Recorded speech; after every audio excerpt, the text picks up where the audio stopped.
Welcome to The Thought Card, a podcast about travel and money, where planning, saving, and creativity leads to affording travel, building wealth, and paying off debt. We are the Financially Savvy Travelers. Hey, financially savvy travelers, and welcome back to another episode of the Thought Card Podcast. My name is Danielle Desir Corbett, and welcome. Happy New Year. I hope you had a restful holiday season filled with good food, good cheer, and just had an awesome and amazing time. And hopefully you were able to avoid all of the craziness that seems to be going around in the world these days. Now, this episode is a continuation of the last episode, episode 93, where we talked all about how to earn points and miles without traveling. So my goal with that episode was to really debunk this misconception that a lot of people have, that in order for you to earn points and miles through credit card travel hacking, that you have to be actively traveling. And it's not necessarily the case. Yes, you definitely will earn points and miles traveling. However, there are plenty of opportunities where you don't have to do anything like leave your comfort of your home to even earn some incredible points and miles. So with that being said, I started travel hacking around 2015, and I've traveled all across the world, either cheaply or for free as a result of travel hacking. Now, emphasis on the free part, because that is my favorite. It's an amazing feeling when you're able to be on a flight and have paid nothing at all except for the taxes, and you have a free hotel stay as a result of your everyday spending or your travel hacking expertise. However, I definitely have a confession to make. And to be fair, I feel like whether you are a new travel hacker or you're experienced, we're all going to make mistakes. And I have made my fair share of credit card mistakes over the years. So in this episode, you're going to hear all about those embarrassing travel hacking mistakes that I've made, as well as how to avoid them. All right. But first, a quick word from our sponsor, Tempe Tourism. You may be surprised to learn that Tempe, Arizona has a vibrant art scene in the Sonoran Desert. Tempe, Arizona prides itself in being a progressive and inclusive community, and you can learn about its art scene by listening to episode 91, where we explore 3 Tempe attractions: ASU Gamage, the Desert Botanical Garden, and ASU Art Museum. Alrighty, now before we get started, a quick reminder that on Saturday, January 22nd, 2022, I will be hosting a live workshop all about the introduction to travel hacking. Throughout this 2-hour workshop, we're going to cover the reasons that you should consider travel hacking, how to get started, whether you should pay the annual fee or not, the best beginner credit cards for earning points and miles, how to stay organized, and so much more. Now, don't forget, if you're unable to join us live, you'll have access to the workshop replays. All right. You'll also get a list of recommended no-fee credit cards that I love, as well as great credit cards for beginners. And you'll also have access to any future updates to the class that I make. So imagine earning enough points and miles so you can travel for little to nothing at all. If that sounds interesting to you, definitely head over to the show notes to join this workshop.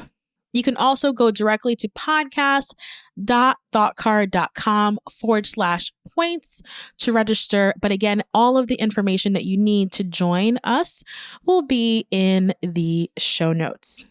Now, let's get started. Travel hacking mistakes that Danielle has made. Oh, this is going to be a good one. All right. So the first mistake that I made was not having a spending plan for reaching the sign-up bonus. When it comes to credit card sign up bonuses, there are conditions that need to be met. The most important condition is that you need to spend a certain amount of money in a certain amount of time to earn the bonus offer. So, for example, you may have a credit card that says you have to spend $3,000 within a 3-month period in order for you to earn the 60,000 point bonus miles. Now, me, I'm excited. All I saw was the 60,000 bonus points miles and knowing that's going to give me a flight to Europe, a round trip flight to Europe, economy class. So all I was really interested is really the points and miles, but I didn't really read the fine print to come up with a game plan for how I'm actually going to reach this spending limit. Now, this was more of an issue early on in my early to mid 20s when my spending wasn't really that high. Right now, it's very easy for me to spend 3, 4, 5K in a month due to all of our expenses. So I don't necessarily have as much of a problem today as I did a few years ago, but not having a spending plan for reaching the sign up bonus is so important. Even if it's $1,000 that you need to spend in a amount of time, make sure you have reminders on your phone to remind you of your time parameters and have a game plan, especially if you know your spending is not going to add up to what the credit card is looking for. What you don't want to happen is for you to miss the sign up bonus, which is my second blunder, my second mistake. I have before missed a sign up bonus completely. And it was so devastating that I didn't have a game plan, number one. Number two, I was a couple $100 shy of reaching the spending requirement, but they said, nope, sorry, super excited to have you as a customer, but we're not going to bend the rules on this one.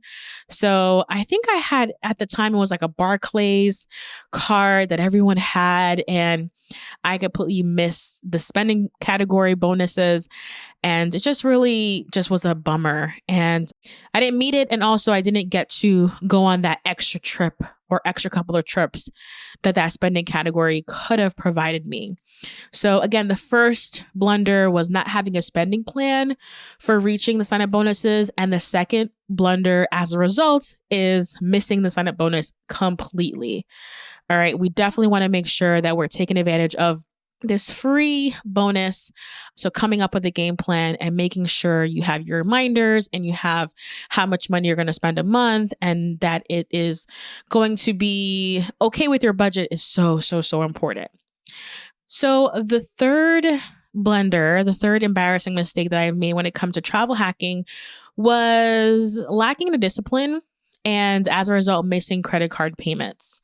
So when you're missing credit card payments, this is going to absolutely hurt your travel hacking game because you are defeating the purpose of quote unquote gaming the system and earning points and miles when you have to actually pay more in late fees and pay more in all these additional things that you didn't necessarily have to do if you had the discipline and you had just a good system in place. So I have missed quite a few credit card payments here and there, especially when I first started travel hacking and when I first started managing my money with credit cards. And I think that a lot of people go through this. It's not something that's uncommon, but of course, a solution that you can do is you can have automatic payments go in for at least the minimum so that you don't miss a payment and have to pay these enormous late fees. Like I know one of my credit cards, my late fee is like $29, which is a lot of money. It's a lot of money. Also, when you're carrying your credit card balance from month to month, you're paying interest on this balance, which again, it defeats the purpose of earning points and miles because you're paying more for each transaction over time. So a solution can be automating your payments, at least the minimum requirement payment. And also another solution, which is my favorite, is to treat your credit card like a debit card.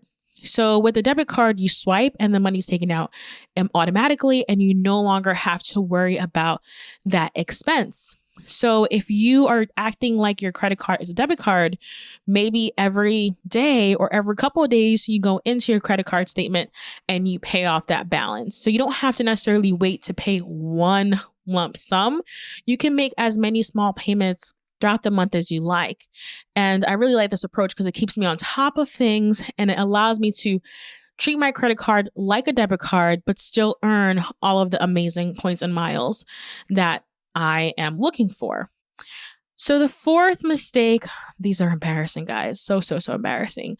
The fourth mistake that I've made has been paying the annual fee for cards that I no longer use, okay? Or paying the annual fee for duplicative cards. Now, in the workshop, the Intro to Travel Hacking workshop, we'll talk a lot about duplicate credit cards, duplicate rewards. So I'm not going to get into that today, but it's really important for you to make sure that you are paying annual fees on credit cards that are useful to you and that you're actively using. So it has happened to me on more than one occasion where I miss the annual fee and I get charged and, unfortunately they don't want to refund me that. And I am stuck with the card for another year because I missed either closing down the card or downgrading the card before the annual fee hits. So you really want to make sure that you are organized and that you're keeping track of all of your credit card renewal dates. And this becomes more challenging the more credit cards that you have. So definitely something that you want to keep in mind. A lot of times these annual fees are not cheap. They're like $99, $129, $400 and something dollars. So you want to make sure that if you're going to pay an annual fee for a credit card, it's a card that you are using. You're actively using the card on a frequent basis and you're actively using the perks as well. So try to stay organized. And again, in the workshop, we're going to be talking all about ways to keep on top of that. The fifth mistake that I've made was using a credit card that had a foreign transaction fee when traveling. Now, this sucked, and this has happened to me several times. I go abroad and I'm using a credit card and I don't realize that with every single transaction that I'm making, that there is a foreign transaction fee associated with it. So I've learned my lesson. Now, before I travel, especially when I travel abroad, I have a checklist of things, financial things I'm on the lookout for. And one of those things is making sure that I'm looking at the credit cards that are in my wallet and making sure that there are no credit card foreign transaction fees while I am abroad. Again, we are trying to be smart about our decisions and we're trying to not have to spend money unnecessarily on additional fees when it's not necessary. So definitely want to make sure that you're not bringing with you these credit cards that have hefty foreign transaction fees when there are plenty of credit cards that don't. All right. So definitely want to make sure you are aware of that. Now, another mistake that I've made, the sixth mistake, was not maximizing spending on bonus categories and or using the wrong credit card at times and getting less points and miles. Many years before I got more wise and more organized, I had a few credit cards that I really like to use that were my favorites. However, I wasn't being strategic about, okay, I'm at the grocery store. Which credit card is the best one to use to earn me the most points and miles? Not my favorite card, but the one that's the best for this spending category. So it has taken me quite some time to develop a system. Like I mentioned in episode 93, I have a 2-pronged system that I use. So one, I use on my notes app, I have a very detailed breakdown of my spending categories and which credit cards to use for quick reference. And then I also use the Card Pointers app, which they have a free and paid version. And that app literally is a godsend because whenever I'm on the go, I can go in that app and I can see which credit card they recommend for different spending categories or which credit card they recommend for just regular old purchases. So that has been really, really helpful. And I'm so much more conscious now that every time I swipe my card, I'm always thinking about what category would this fall into and which credit card is the right credit card so I can earn the most points and miles. Why earn only 1 point when I could be earning 4, 5, 6 points on the same purchase? The opportunity cost is too great to fumble the bag on this one. So I'm always on the lookout for which credit cards to use. And again, having a system and being organized has been very, very helpful. So those are my tips. I think I have one more tip for you. Let's see here. Okay, another thing, this is the last point that I had to make. Another embarrassing mistake that I had done in the past is that I have let some points and miles expire. So depending on what loyalty program you're in, so I know American Airlines is notorious for this, but some points and miles have expiration dates. Double check me on that just to make sure, but I believe American Airlines expires after a certain point. So if you're not careful and you haven't been adding or using your bank of rewards, you may end up losing those rewards from inactivity.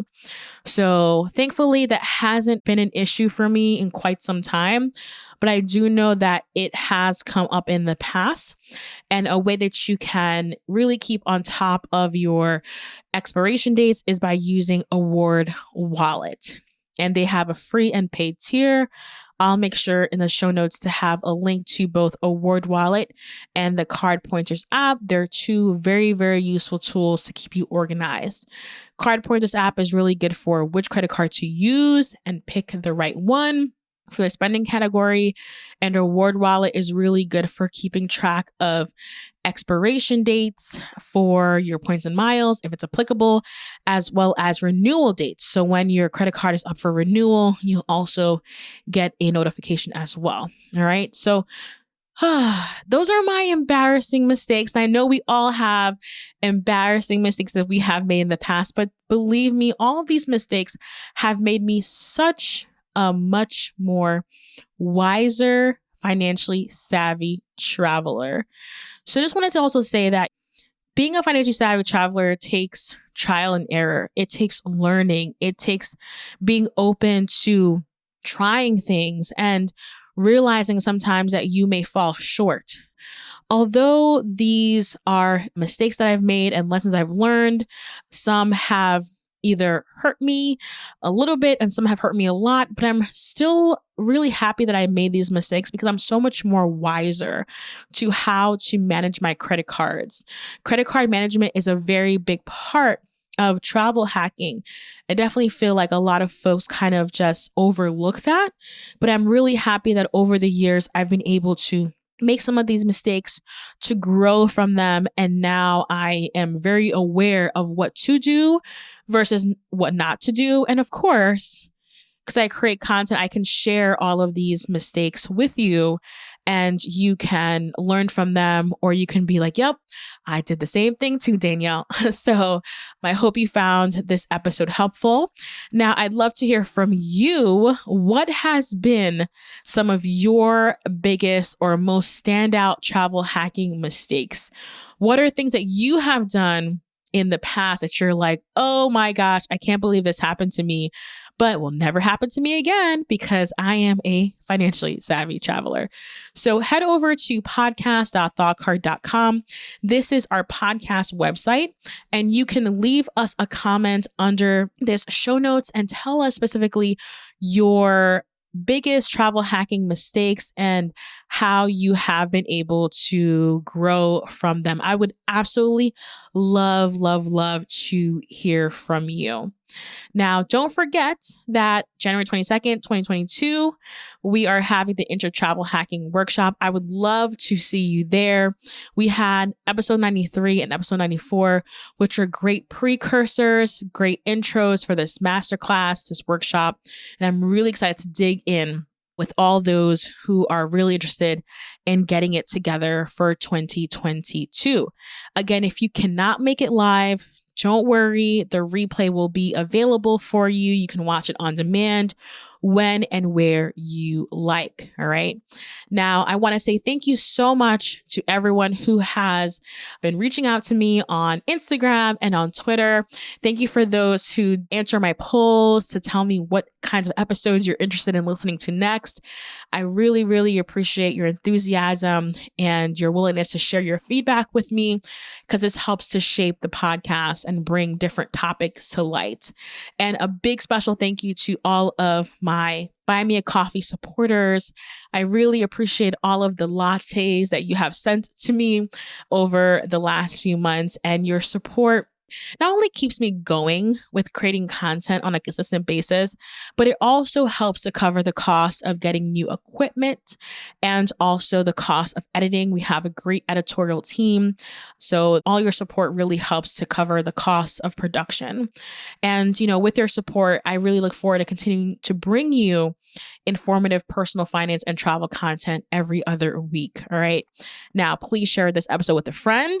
And if you have a moment, leave me a rating and a review on Apple Podcasts. I do really appreciate your support. And I look forward to the next episode, where I have some big news to share with you. So if you're not following me on Instagram or Twitter or on my email list, you may not know this. So I have some big news to share on the podcast. And I cannot wait to give you an update, a 2022 update of where things are in my life and how I see things moving forward. So definitely make sure you stay tuned for that episode. I hope you enjoyed this episode, but don't forget there's way more where that came from. When you become a supporter of the show, you'll get bonus episodes, additional tips on affording travel, real-time updates, as well as strategies for building wealth and creating multiple income streams. Head over to thoughtcard.com/join to support. Also, be sure to follow me on Instagram. I'm at the Danielle Desir. Slide in my DMs and share with me your thoughts about this episode. What did you enjoy? What stood out to you? Let me know. I'd absolutely love to connect with you outside of the podcast. See you in the next one.